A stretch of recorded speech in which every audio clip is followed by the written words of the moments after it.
Hello and welcome to another episode of Assertiveness, the show that gives ordinary South Africans the space to talk about things that really matter. My name is Nicolette Wahamashile. Before we start today's episode, I'd like to take a moment of silence to think of those ladies and young women who've been slain at the hands of their partners.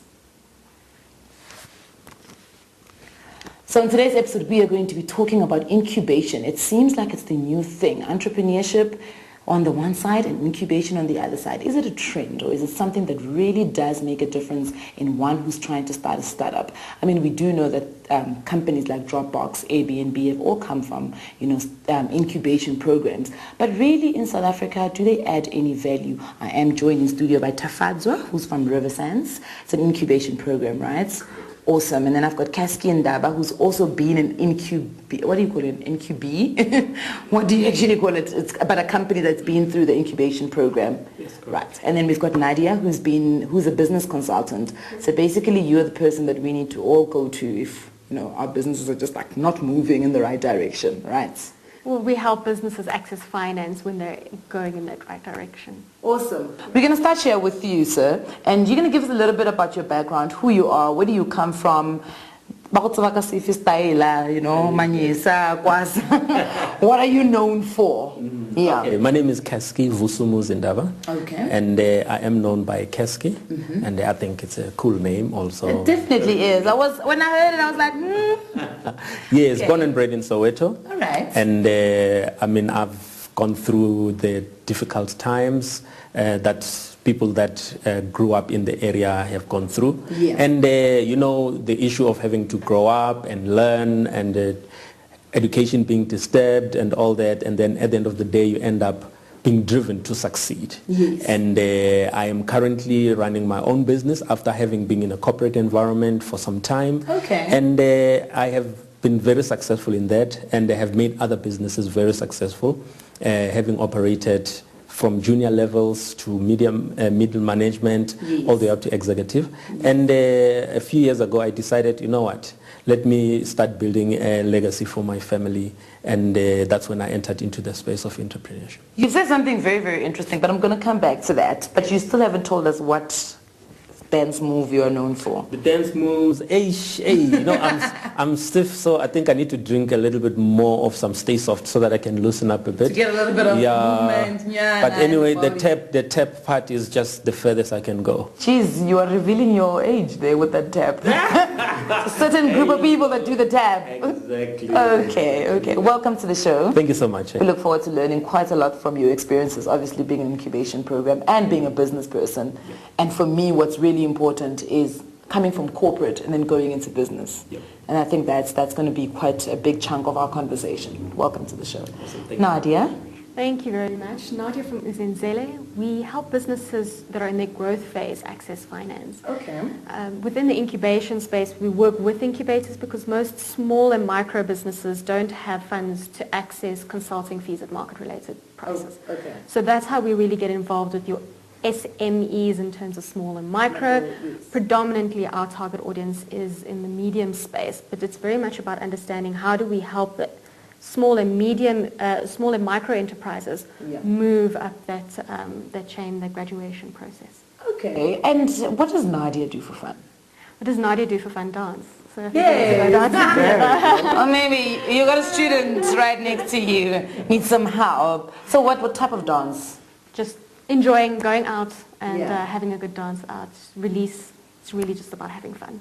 Oh, that's nice. You must take me out dancing once, please. Let's paint the town red. And wherever we find in the clubs or wherever the dance places are, we can then teach a bit of a business. A bit of entertainment and business at the same time. Sounds interesting. Should be interesting. Thank you for coming to the show. Great, thanks for having me. Awesome. Sir, Mr. Tafadzwa. Yes, how are you? I'm good, and how are you? I'm good. Who's Tafadzwa? Tafadzwa is, let's say, ambitious, relatively young. Well, that's relative in itself, but a guy who's really interested about incubation, business growth, and helping people in general. He's really interested in politics, current affairs, and looking at ways in which we can build society and generally encourage economic participation on those who are currently not participating within the economy. Yeah. Okay, that's interesting. So what do you do for fun? What do I do for fun? Well, it depends on what you call fun, I guess. But how do you define fun? How do I define fun? Well, I am, as I said, I'm interested in current affairs. So I love reading books, but mostly orientated around history, World War II, for example, and the impact of history in our current way of thinking right now. So that's, for me, is what I consider fun. Well, the Premier of the Western Cape uttered a few words around colonialism just a few months ago. What's your take on that?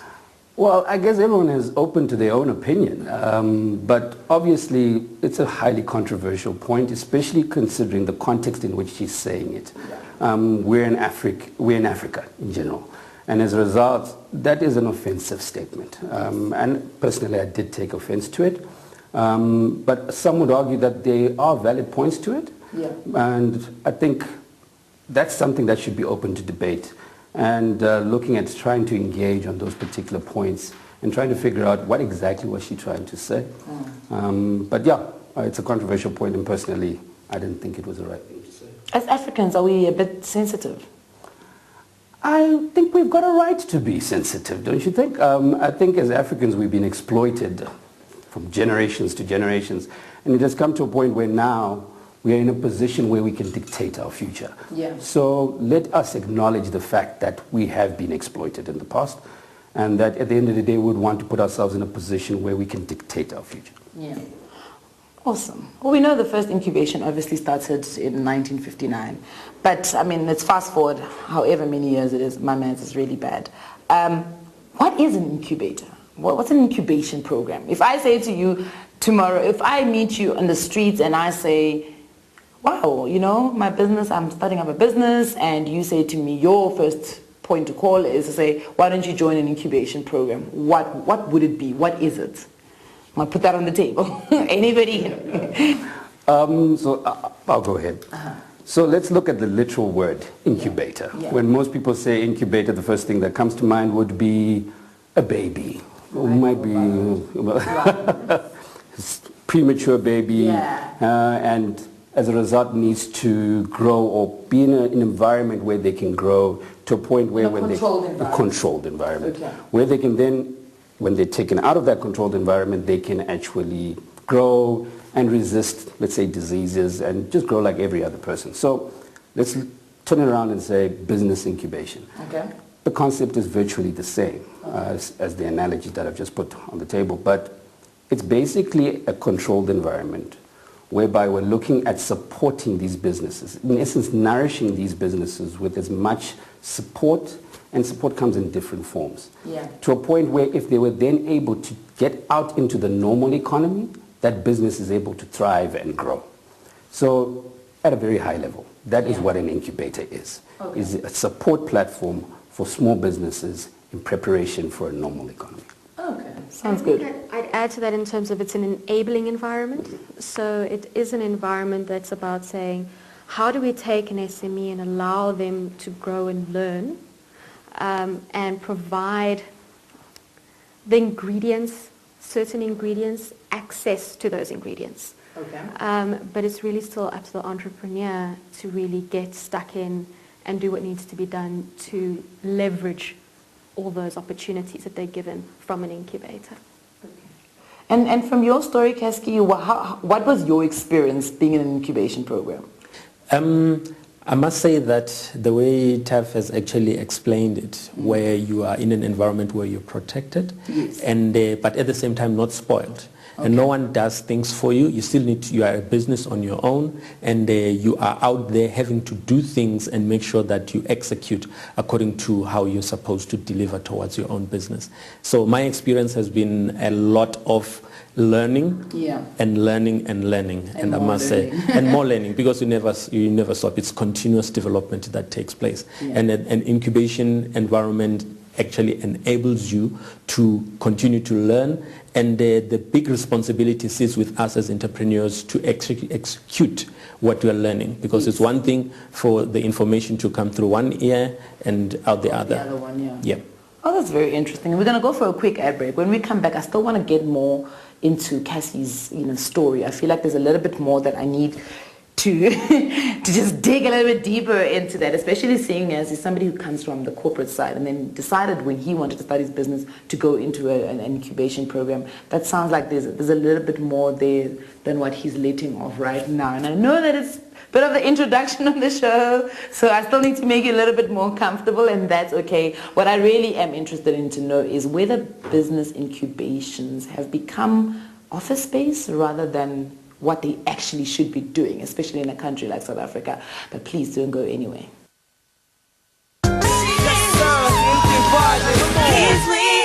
Gau TV, your golden entertainment.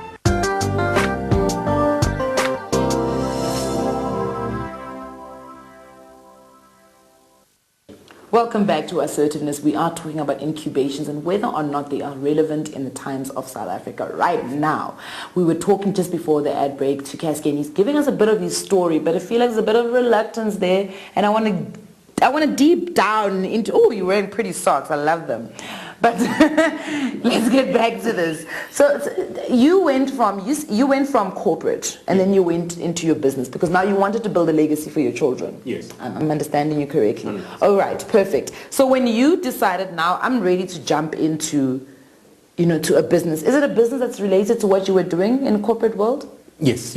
Okay, can you give us a little bit more about what your business does? Okay, we are a telecoms business. Okay. Whereby we provide telecommunication services to SMEs. Okay. In that one of the things that we found is that as small players, you find that the landline issue of not having a landline number on your business card makes you to lose credibility. Yes, and therefore, walking around with a business card that only has got a cell number is a problem. And therefore, we provide a solution to SMEs in ensuring that we give them access to a landline number, but we configure it on their mobile phone. And therefore, they walk around with their landline number, and the cell phone doesn't change. You continue to use your cell phone as you use it, and at the same time you are able to use your 011 or 021 number depending on where you are from your cell phone, receive calls and make calls. So you're basically giving me an extra line on my cell phone? We're giving you an extra line on your cell phone, and at the same time your credibility is enhanced. Yes, when people exactly. call you on your landline, which obviously we can see that they're calling you in an office. You see what I'm saying? You are wherever you could be. You are sitting at KFC using the free Wi-Fi data that is actually there. Yes, yeah. That's a good solution. Yes. But what were you doing in the job that you were in? What was your actual job there? Okay, my job was I come from telecommunications, and then I branched into financial services, which was like a way big change. Yes. Okay, and there I was more a telecommunications specialist, where I was providing switchboard solutions, call center platforms, whereby I would install, maintain, and support those type of solutions to different organizations, mostly corporates. And so the solution that I have provided was after analyzing the market, especially the SME market. I mean, there's about 2.8 million SMEs in South Africa. And therefore, there's a common problem. And this is a problem that I saw that it exists. But what you find those, it's an unexpressed problem. Yes. You know you have it, but you don't know that you have it. Yes. And it only pops up whenever you're wondering that whenever you are applying to Nadia and everybody else for funding, and people are like, you don't even have a landline, or you don't have an address, or you're working around with a Gmail address, or those kind of things. And those are subtle things that affect your credibility. And therefore we saw that as an ongoing problem that people don't talk about openly, and when we actually zoomed in and started providing that solution, the take-up is actually quite amazing. That's amazing. But tell me, what was the reason for you to then, considering the fact that you came from a corporate space, you understood the space, and the solution that you provided, the business you wanted to start, was obviously an observed solution. It was an observed situation. You understood that the market exists already. What was the reason for you to go then into an incubation program? Okay, the important thing is learn. Make sure that at the end of the day, we acknowledge things that we don't know. When you're in a corporate environment, you are fulfilling a small little part of the big puzzle. of a and business of the whole business environment. And now the mistake that we do is that when you have a technical skill, just because you are in a plumbing environment and you know how to unblock a toilet, and then you think run a plumbing business. Exactly, because you don't understand how does that customer get through to you, and how to manage the financials, how to manage the administration and all of that. Now this is more holistic. In a corporate environment, it is mostly that you are in a technical specific environment where you're operating in. But once you step out into being your own business owner, then it's a totally different ballgame. Because now you need to look at things from concept to business planning to funding, making sure that there's capital, making sure that even you yourself, your personal needs, financial needs are taken care of. Most of the time we make a mistake of just jumping. Oh, I've got this idea. You just jump with no planning, with no runway, financial runway to be able to do that. Now, an incubating environment, at least it ensures that you get properly prepared. There are some of the people that we engage with that are still in corporates. They are still working, but they are preparing themselves. So let's remember that an incubation environment is not only with people that are there. It's sometimes it's people that are still thinking about it. They are still putting things in place. They are still planning. They are still ensuring that things are in place prior to them jumping. So that at the end of the day, it is more about producing sustainable businesses. Okay, sounds very interesting. Nadia, there's something he said that kind of caught my ear, and it's the fact that he went into the incubation program for the learning purpose.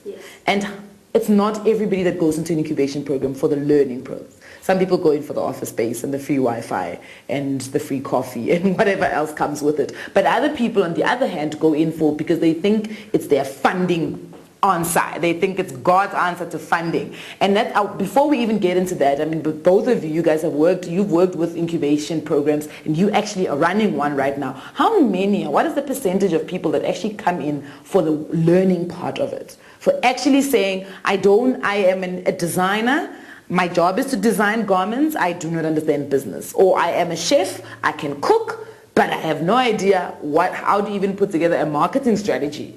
How many of them, actually come in for that sole reason? I think it's difficult to say what percentage as a sole reason. I think most entrepreneurs get to a point where they say, I'm all alone now, and I need that support base. And that's where they go to incubators. And part of it is to say, right, there's a support base, there are people who know more than I do.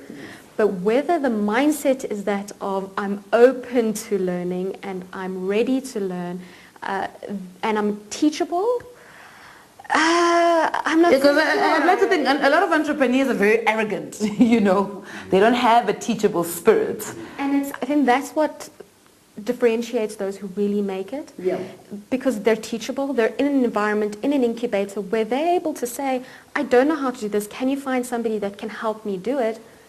Then are you willing to actually listen to what they have to say? Take what you like, leave what you don't. But actually listen, learn, implement what's being said and what's being exposed to you. I think a lot don't do that. A lot of SMEs go into incubations expecting it to be the funding answer. And we spoke about it as we were starting the session and having a pre-discussion, that most entrepreneurs say, okay, well, I've jumped. Now I need money to live off of. And they're expecting government and incubators to provide that runway. And runway is minimum 6 months, but ideally up to 2 years worth of expenses that you know where they're going to come from. Whether it's from savings, from family, from friends, or from sales. Sales are the most difficult thing to do. Now, if you're not ready, if you haven't built a pipeline of sales, who are my customers? Where are they? How am I going to engage with them before jumping? Then you need 2 years of family, friends, savings, and you need to actually look at it and say, am I willing to get a partner in that's still got a job and maybe has access to finance, and they would be my financial partner, or that has access to markets as well as finance, they're my financial partner. At that early stage, the most support you're going to get is through an incubator in terms of the support services around it, access to services, access to space, access to things. But the funding element, that comes at a later stage when you're really bankable. So initial stage is, how do I get my business in terms of my market, in terms of my team, and then in terms of my compliance, and package it all together. And that's something where incubators can get involved in saying, right, in terms of compliance, we're going to help you with your accounting services and your legal services. In terms of market, who do you want to meet with? Tell me the specific name at the specific corporate or the specific company, and we'll see if we can get to that person. Yeah. But that isn't your only marketing channel. It's got to be a marketing channel. See a lot of SMEs who want it to be the marketing channel and expect the market to flow to them purely for being in an incubator. And in the team, as you said, is it just you? Are you with a partner? Do you have other stakeholders that you're working with? And these are the ingredients that an incubator can help you massage, but they're not there to do it for you. Yes, definitely. Yeah. I think I would add on to that. Entrepreneurship, as you said earlier, is becoming a trend line. It's fashionable. And as a result, what's happening is that a lot of people are making the jump, more of the jump to entrepreneurship as a lifestyle decision. Yeah. Right? Yeah. Because it's trendy. It's nice to be able to walk into a coffee shop in front of friends and say, I own a business. And we seemingly get a lot of celebrity entrepreneurs, and that's what's trending. But you'll notice that what entrepreneurship is, it's not easy.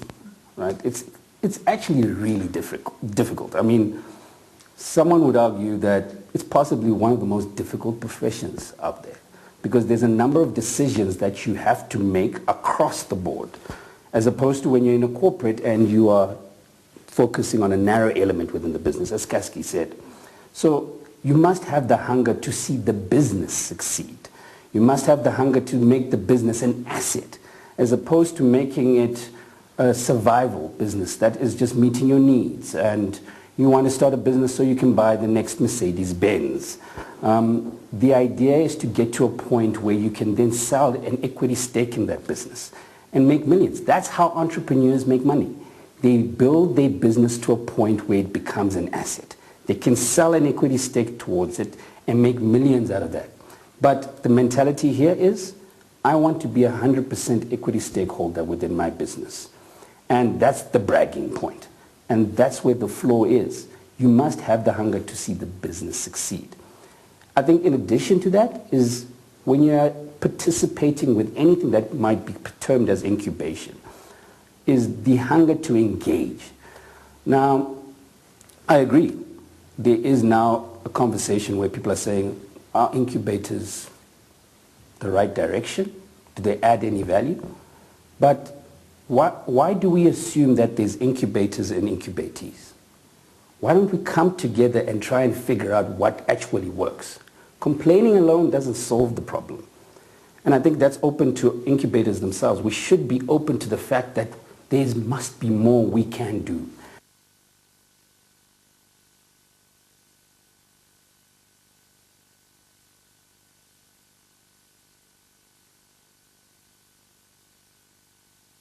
Can we figure out a way of making it more valuable for my business? But at the same time, be realistic to the fact that it's also you who needs to push. You can't come into something expecting everything to come to you. We have to meet each other halfway. Let's try and work together to find solutions that are specific to you as a business. And you might get to a point where it's incubators that are developed with incubatees. And the initiatives, the programs, the support structures that are put in place are not only determined by those who are so-called the experts, but by the people who are living that right now. Engaging with the people that are working within the incubator, but also engaging with the other entrepreneurs within that particular incubation program, to a point where we create something that is the African concept of incubation, as opposed to us trying to model something based on what it is that we've done previously. It's about engagement. It's about having these discussions. And innovation only comes when we actually push ourselves to say, is this working? No, it's not. What's the solution? Let's not spend time complaining. Let's get to discussing what the possible solutions are. Are incubation programs spinning us and selling us a dream on the back foot of getting huge amounts of money from brands and getting the support from brands to run these incubation programs? Well, I do get the reason why people would think that. But I would like to argue from the perspective that when your job is to help someone, you build a team that is really focused on wanting to help. And I would like to believe the majority of incubators here in South Africa have a team that the basis upon which they assess their performance is based on what value can they give the entrepreneurs. I can speak personally and say I'm passionate about seeing other people succeed. That's how I assess my performance. It's not about how much money I put in my bank, because there's some people, and I could be one of them, that the amount of money that I have in the bank doesn't really carry that much weight as opposed to the value that I'm contributing towards society. And some people would say that's naive, but I've got the audacity to be naive. So I think there may be truth in that to a certain extent, but again, it's about engaging and acknowledging the fact that that problem is there, and incubators being open to the fact that yes, there is a possibility that that has become part of who we are, and then solving that issue. And again, it's not about just complaining. Let's figure out solutions to these problems. And as a result, both parties, the entrepreneurs, the people who run incubators, should be open to the fact of improving and doing better. Okay. Nadia, are incubation programs businesses? Should they be making money? I think that they should be. Okay. I think that if they were run more as social enterprises as opposed to non-profit organizations, which a lot are, I think there would be a bigger drive around how to create revenue, and that would come through from market access, which would then be provided to the SME. I think that there's a major lack in that space. And there are reasons that incubators are structured as non-profits. Historically, statistically proven that it's a better way to run an incubator as a non-profit than a for-profit. But then from a route to market for SMEs, there's some innovative ways of looking at it and saying, how do you incorporate others who have access to market that become service providers to incubators, and create those linkages.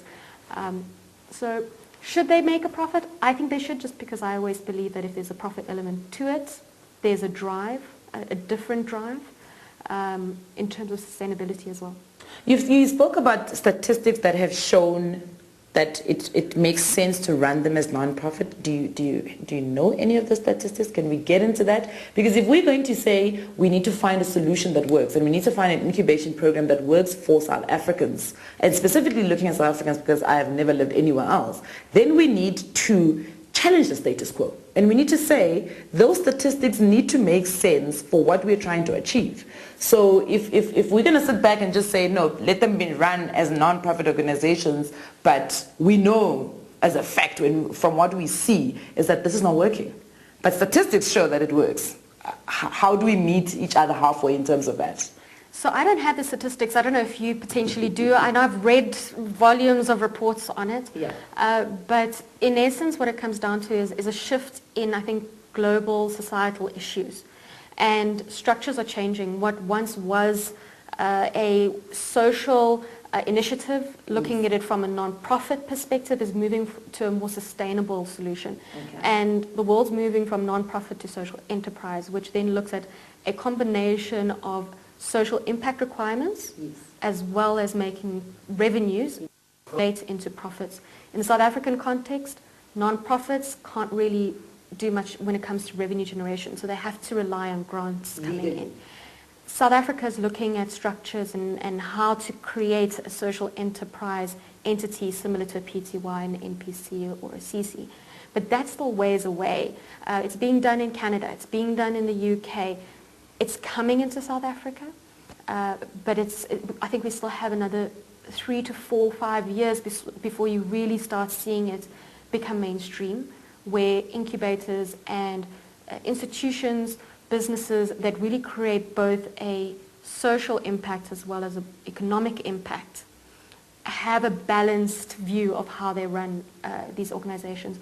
Remember, these have been currently, most of the incubators in South Africa have been set up as non-profits. So now there's a legal requirement as a non-profit. So how do they move from the structural legal state that they're in to a more flexible entrepreneurial state, that's going to take time. Well, look, I mean, they're popping up every day. And that's my problem, is that if they're popping up every day, somebody needs to structure them as an actual enterprise that actually generates some revenue. We're going to go for another quick ad break. Do you at home, please join our conversation and use the hashtag assertiveness. Do you think that incubation programs should be actually generating some sort of income, and will that actually make them a little bit more valuable in terms of the work that they're doing?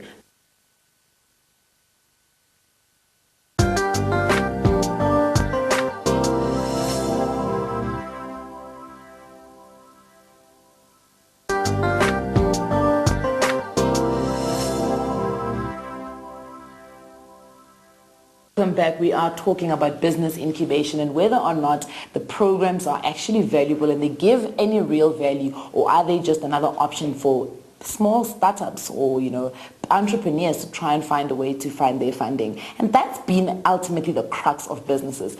Everybody who's running a business is worried about funding. Everybody's like, oh my gosh, where am I going to get my funding from? And it's become a real problem. And obviously then, you know, we pray at incubation programs because we think, that one is backed by so-and-so, that one's backed by this brand, or this one's backed by a big corporate. So therefore, they obviously have some sort of leverage in terms of helping us find our sort of funding. I had a fortunate opportunity, I think a few weeks ago, to be attending the Standard Bank and Liberty partnership, where they were announcing their partnership to, you know, their commitment to growth within the entrepreneurship field. And they actually had an incubation program, the Alliances of Africa, that focuses specifically on women entrepreneurship.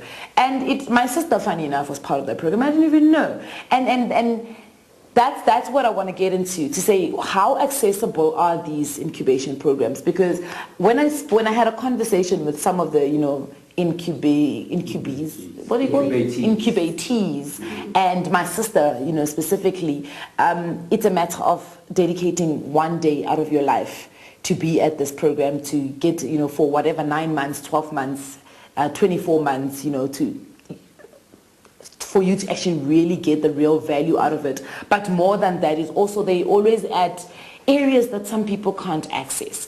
Are incubation programs a bit discriminatory to the real people they should be servicing? Because I just feel like people in the metros, you know, if you're in the metro and you really want to be an entrepreneur, you do have the resources. So let's be honest. The resources are there. Yes, they might not be packaged and in a controlled environment as incubation programs would then allow you. But we're talking now rural Bushbuckridge. We're talking Penyachachi, Zuknoch, Shatali. There are real entrepreneurs that are sitting there, and they can't travel from there to Gauteng. They can't travel from there to the nearest town, which is Nelspruit. How then are we giving them value in terms of, or are we shutting them out and saying, and also if you're not from Soweto, you know, there's no other township in South Africa, you know, other than Soweto. So how do we get to those people?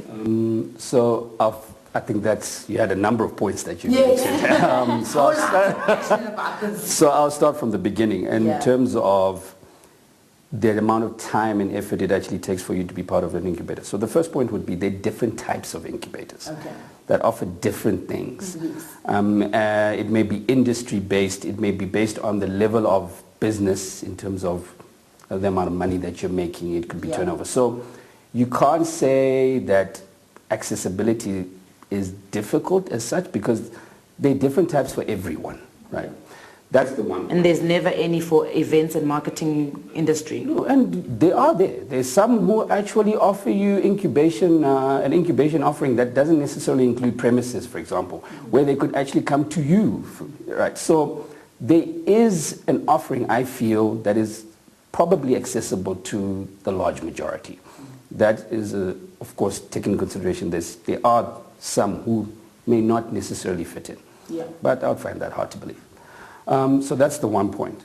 The second point is the amount of time that you're having to spend and participate. So there's something that you're saying, incubation program, right? And there's always an assumption that every incubator has a program. And when there's a program, it's something that's laid out for you step by step, step by step. And a lot of the time, you have to, and it's mandatory for you to participate at this level. Otherwise, you're out of the program. Yeah. Now that puts you, a lot of people then ask, so then when do I have time to run my business if I'm having to do the things that you're saying I have to do? And then at the end of the incubation program, I'm still where I was beforehand. Yeah. You raised my expectations. You gave me this program that you thought would allow me to do A, B, C, D. And a lot of the time those programs are generic. It's not applicable to a specific business. And a lot of the time incubatees want something that's specific to their needs. Yeah.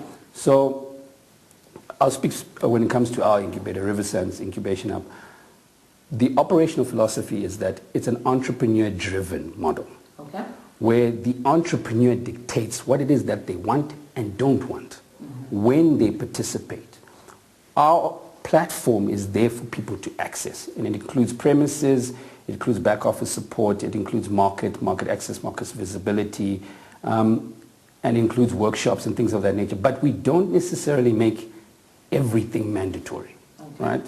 Obviously, if there is office space or premises, and sometimes it's not only office space, but it's manufacturing space, which we do offer, you have to pay rent, but it's a highly subsidized rent. But we're trying to basically simulate things that you would actually experience in the normal economy. Yeah. So we're not going to just give you everything for free, because if you come out of the incubator, you're not going to survive. So at the end of the day, you can access things when you want to, and it's up to you. So that model is fairly new. I think from our end, we're trying it out, and we're trying to see how it actually works, and we do see some successes. So it's up to you to decide which model works for you and which one is the best fit for you. So that's the second point. There was a last point you mentioned. Remote areas. Remote areas. So I agree with you. We are, I think, when I look at the number of incubators that are there, most of them are oriented around the metros a lot of the time. But I feel there are a number of organizations, and I'll just have to recollect who it is, who actually go out there to those rural areas, to those isolated areas, and support in the form of business advisory services and things of that nature. The thing is, do your research. Figure out what is it exactly that I need. Now, someone would argue, if I'm in the rural areas, I can't access the internet, so how am I going to do the research? I think if you really have the passion to succeed, you will hustle and you'll make a plan. You've got relatives in the metro. Ask them. Or when you visit, ask them. So I think the approach needs to be entrepreneurial. Let's try and figure out solutions to the problem. And I'm pretty sure at some point in time, someone will acknowledge what it is that you're trying to do, and you can participate with an incubation.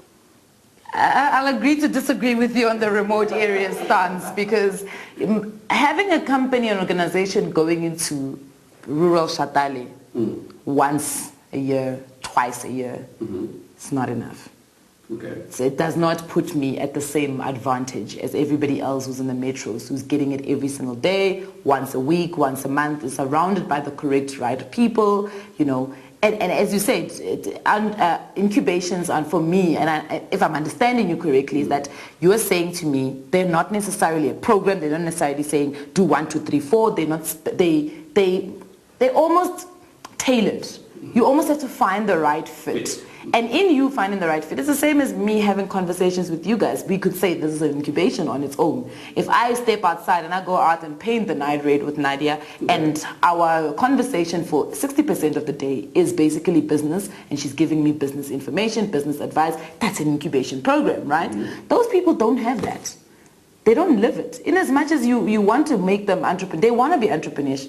They've got the spirit. The spirit is living in them, but access. And that's always been, I mean, Viola Davis said the difference between, you know, what was the quote, the famous quote, the difference between the hair, is access and opportunity. And I agree with it. Yeah. So the reality is that you've got, as a country, as South Africa, we've got certain realities. Yes. Right, so there are certain incubators. I work with the Innovation Hub. I'm a mentor with them. They're doing quite a bit in the townships now, where they're going out to the Kassis, and they've got the Kassi program and all this stuff, and they're actually doing quite a lot in that space. It's relatively new. There's a massive focus from government, from corporates to say, you know what, there's a lot of business, there's a lot of innovation, there's a lot of really good ideas sitting in the townships, and we're not tapping into it. The conversation is starting. going to take time to convert. It's going to take time to start really getting into the ground roots of it and pulling out the gems. The reality is entrepreneurship is hard. Yeah. Now, where you're looking at corporates, where you're looking at donors, where you're looking at those who fund incubators, they're looking at sustainable models and for outcomes and outputs. The probability of the success of that money going into a metro area is much higher in terms of economic output. They put it into somebody who's been through school, through university, who's, and I know, again, we're talking about a minority. That's a very dangerous assumption. No, it's not. It is statistically proven that those who have been through it are more likely to succeed. More likely to. This is why education is so important, though.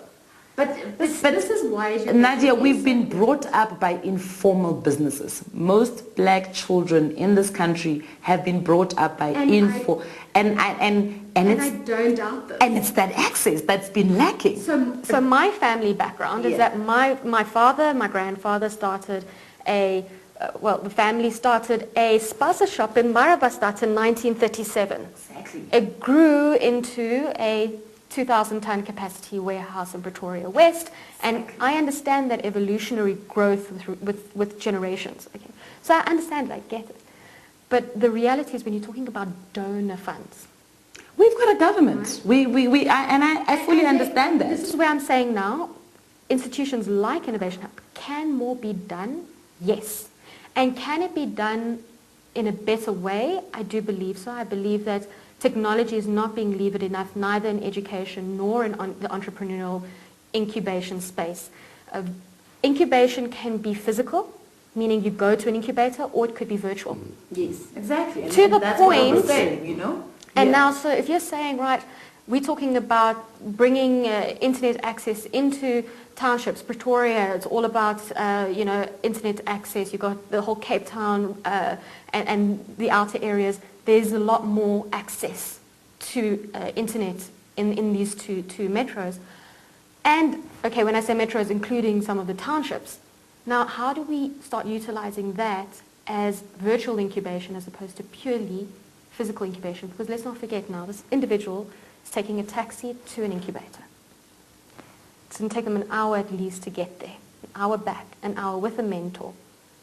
It's time, it's money. That's just for one meeting.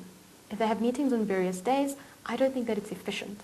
So I think that there are ways that it can be done in a different way, that are more efficient, and that we can have a lot larger impact in those communities and create that access through virtual means. Yeah. You have the Sherry Blair Foundation. It's through Tony Blair's wife in the UK. They have a mentoring platform that's online with mentors from across the globe. I was mentored through the Sherry Blair Foundation at the stage. My mentor was in the UK. We communicated over the internet, over Skype. So I think from a governmental perspective, government is there to provide infrastructure. There are places where that infrastructure is available in the townships, in the rural areas, but it's not being made available for entrepreneurs. You have schools, you have halls. These halls need to be used on weekends, in the evenings for entrepreneurial education. Instead, what's happening is becoming those who want to provide the education around entrepreneurship go and you have to rent a venue. Why? Caskey, you are in the telecommunications field. How do we use technology to get this information that somehow seems to be very elite to people who live in the metros, to our sisters and brothers out there? Yeah. Technology, I must say, is a key player when it comes to delivering this, because more than anything else, connectivity is one of the most important things. Exactly. Connecting yourself to the outside world, because on your own, you'll just die. Yeah. With those brilliant ideas, brilliant capacity, brilliant...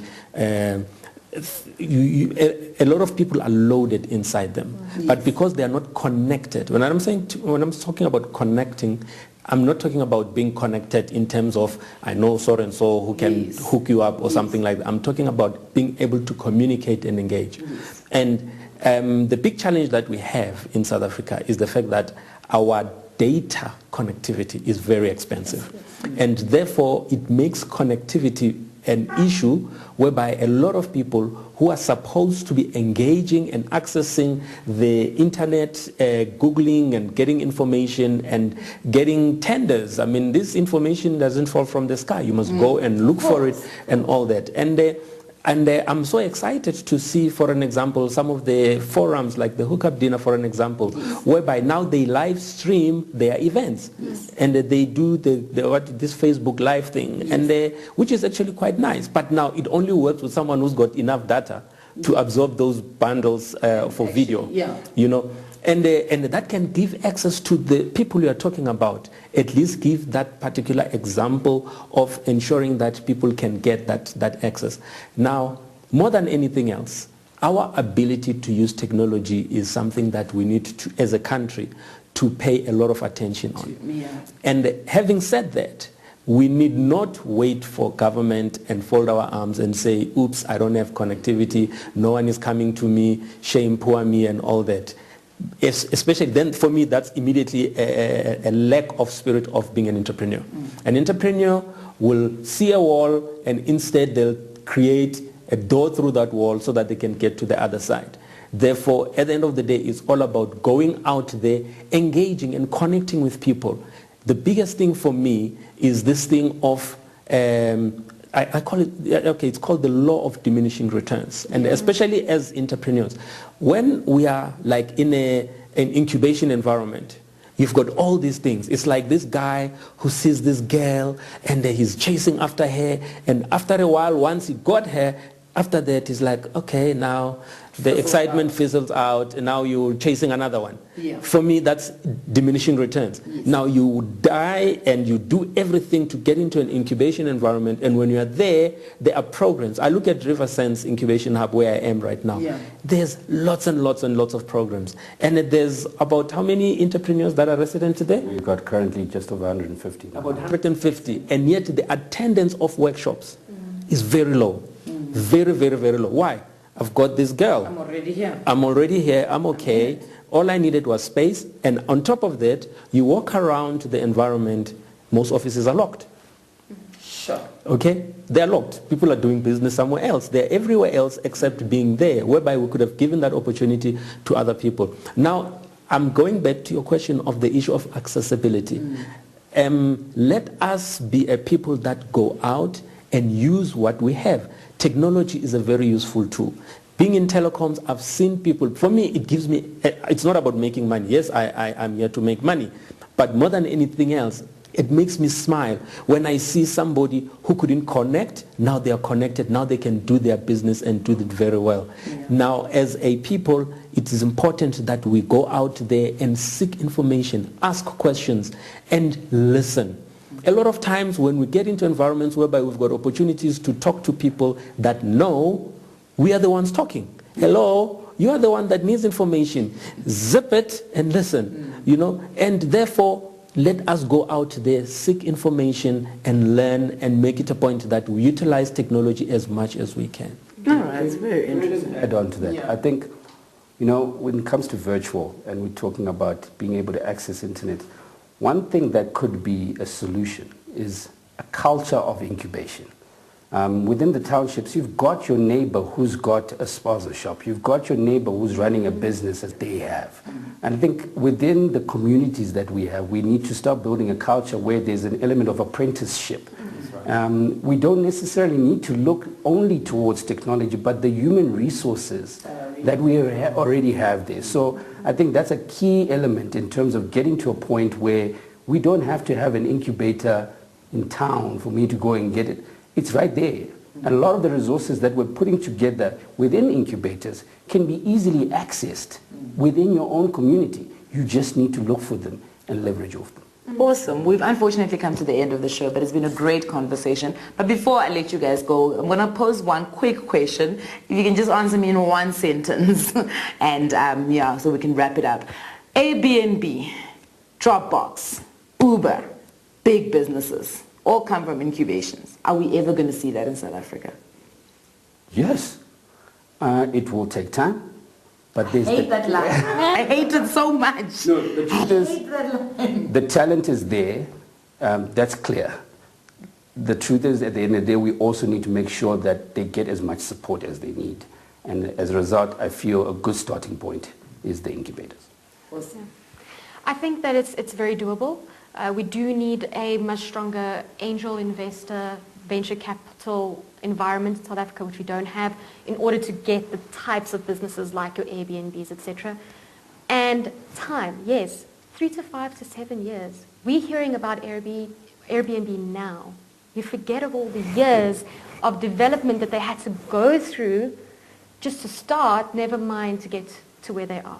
So I think when we talk about time as entrepreneurs, we need to understand business is an investment of time first. If you're not willing to put the time in, if you're not willing to put in the years, then stay in your job. And I would also say that the days of having 8 to 5, even in your own business, 8 to 5 working hours are gone. And the Monday to Friday situation is actually gone. Now, the most important thing is to be prepared to work it alone, be prepared to work an 18-hour day, be prepared to work at least a 6-day week. For me, that is that. And more than anything else, to get to those type of examples that you have given, are we ever going to get there? Yes, as long as we're prepared and preparing ourselves to scale. And the money side, I'm not that worried a lot about the money side, because when there's too much money, you'll waste it. Therefore, sometimes money is not really the issue. The issue is preparing yourself so that you can be able to scale and become that. Awesome. Guys, it's been a great conversation. Really, really enjoyed it. Great information that's come out. I mean, as Tafadzwa said, business incubation as a concept is what we need to adopt. And there's incubations everywhere around you. You can speak to anyone, even if they're actually not in a business. They might teach you something that could potentially be valuable for you running your own business. Remember that you can join our conversations every single episode using the hashtag assertiveness. We'll take another moment to think of those ladies and young girls who've been slain at the hands of their lovers and their partners. And that's a wrap. And remember, if you are not assertive, really, you can't sit with us.